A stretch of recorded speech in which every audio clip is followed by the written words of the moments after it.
So what are we starting with? A road trip. You're the intro person.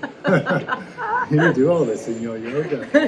Yeah, but I usually say like, hey yogis. Hey yogis. Hey YouTubers. Can't do that. So we're just going to go through and explain everything that we do whilst we're planning all of the different stages of our trip, from the flights. This will be obviously the ferry, the stopovers, Or the Eurostar. the Eurostar, getting the car out here, the insurance, everything. So that's what we're going to go through today. Hello everyone, I'm Jack. And I'm Elle. Welcome to our new YouTube channel. I said that before, right? Welcome to our new YouTube channel, 6 Month Lifestyle. We decided to start a YouTube channel to document spending 6 months in the UK and 6 months in Estepona, Spain. To document what we're doing, and maybe that'll help other people wanting to do the same thing. So we're going to show you the different things that we're going to be doing along the way whilst we're in Spain and in the UK. And the next thing that we're tackling at the moment is a drive over. A little look at the actual route from Leeds to Estepona, and filling in all the different stops on the way. So we're going to go through and have a look at the options, how long it's going to take to get from the UK over to Spain, and see if we can find some Airbnbs or some different locations that we can stop in, one with Eric and maybe like some locations without, because we've got a lot to figure out as well. If we can bring Eric out here, how long is rabies, jab is... Eric is a dog, by the way. Eric is a dog. Yeah, Eric is our dog. Right, hair's going up. We should probably highlight that there's going to be a lot of background noise, because at the moment in Estepona there's a lot of construction going on. Yeah, and we'll give a little tour of where we're staying and where we are in a different video. It's a 28-hour drive, but we want to stop off on the way. So is it 28-hour drive? Yeah. Right.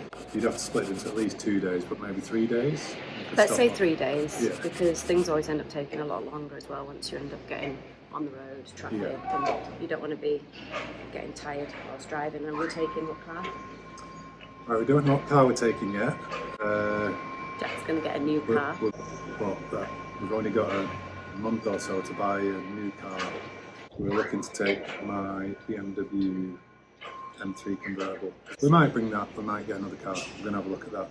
So for the car, do we want to do like just a separate little note of insurance?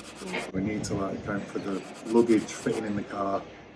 Some cars have got small boots. We've also talked about looking at, whilst we're going to be travelling back and forth, getting maybe a storage unit as well. But we were saying with all our clothes and things, we've got kind of our summer wardrobe, so there's no point in taking it back on the plane. We can keep it in the storage unit. It'll just make the journeys out here less stressful. Right, back to where we were, 28-hour drive, over 3 days. So we need to look at where we're going to On the route. start. So we need to get from Leeds to London if we're doing the Eurostar. Yeah, Portsmouth. Right. We're looking at maybe going over the Channel Tunnel. Going under through the Channel Tunnel. We've also looked at ferries across to Santander. And we don't think the ferry's for us because the travel time is over 30 hours. And being on a boat for 30 hours is Absolutely not. So we're ruling the ferries out. That's just a long time to be on a ferry. It's not worth it. We'll be sick. Yeah, we're ruling that one out. So that's gone. So then we've had a look at, and we weren't actually sure whether it was called the Euro Tunnel, the Channel Tunnel, but we found out that it's actually called the Shuttle. Yeah. So we're going to get we're looking at getting now the Shuttle. It's the Channel Tunnel that goes under the sea, and the Shuttle is what takes your car through on like a big train. Yeah. You pull your car up onto this big train, and then you go through the tunnel under the sea. The Eurostar also goes through the same tunnel. It goes from London, and that's just for passengers. So they're the differences we've figured out. Yeah. So for us to get from Leeds down to Folkestone near Kent, which is where the shuttle is, that's going to take about 5 hours. And then we've looked at the different tickets. There's a few different tickets on there. So there's one with a lounge access, and we do love a lounge, but The airport lounges we love. it's not a lounge as in you get it on the train, because you're just like in your car. We think on the trains at the moment, you just stay in your car. It's only a 35-minute trip Yeah. on the shuttle, so we're not sure yet whether we're just going to get the standard ticket because it doesn't seem to make much sense. We're not going to be getting there to spend time in the lounge, but we'll see. It might be something to experience the first time, see if it is worth it. So I think that's our route. Again, the tickets, when we looked at the prices of the tickets, it's about £114 for one way, and that's including, that's both of you, so that's like per car. The only thing that you do have to add on, not the only thing, definitely, but the only thing, a burp. Mr. Eric. Was that a burp? No, I didn't. Cut that out. The only thing you have to add on is the £22 for Mr. Eric for an extra pet. So we think that's quite reasonable. So we're going to have a look into that. So I think the plan for our first part of the journey, I think we're going to set off around 6 a.m. We've got a 5-hour drive down to Folkestone, arrive at the shuttle. Yeah. 30-minute the shuttle travel, arrive at Calais around 12 o'clock, I think. That gets us to Calais in France. Yeah. So the next thing we need to look at now is getting from Calais to Estepona. So we're going to have a look at now breaking down the drive time, seeing how long it's going to take, and then penciling in some stop-offs on the way. And then once we get into Calais, start to take the drive towards Le Mans. We're probably pronouncing all these really terribly. So the next thing we're going to look at is probably some Airbnbs around that area, see if there's some dog-friendly ones. We won't be spending that much time in it, I don't think. It will be put the head down on the pillow and set off again because we've got a long road trip. Just to add as well, once we land in Calais, the drive to Le Mans is about 4.5 hours. Yeah.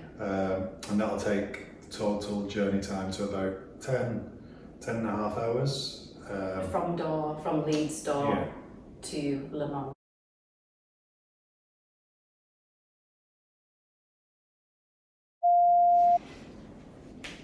I'm going to say hello, everybody. Hello, everybody.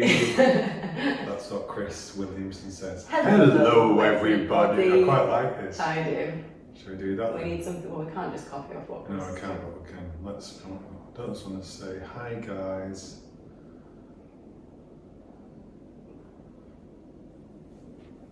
Getting stuck in the first hurdle, aren't we? I know. Okay. Hi, everyone. Do you have to do it as like a joint thing? Do it. I don't know. I don't know either. We're going to say welcome to what are they calling it? 6 months here, 6 months there. Not that. 6 months there. Is it 6 months lifestyle? Hello, everyone. I'm Jack. What? I nearly put it in before my part. Did you? Carry on. Right, go again. Cut! Hello, everyone. I'm Jack. And I'm Elle. Welcome to our new YouTube channel. We've not named it yet. You start, and then I'll say, and I'll say welcome to our. This is where we should write down. Welcome to our new YouTube channel, 6 month lifestyle. Yeah. So, stop laughing. I'll let you start explaining them. Why don't you write down some just about high-level points? I'll freestyle. It's hard to freestyle on the spot, but if you can do it. So, I don't know what you're supposed to say. On a strain to planning a road trip. Well, what are we doing then? I'll ask you a question and you explain. So, stop laughing.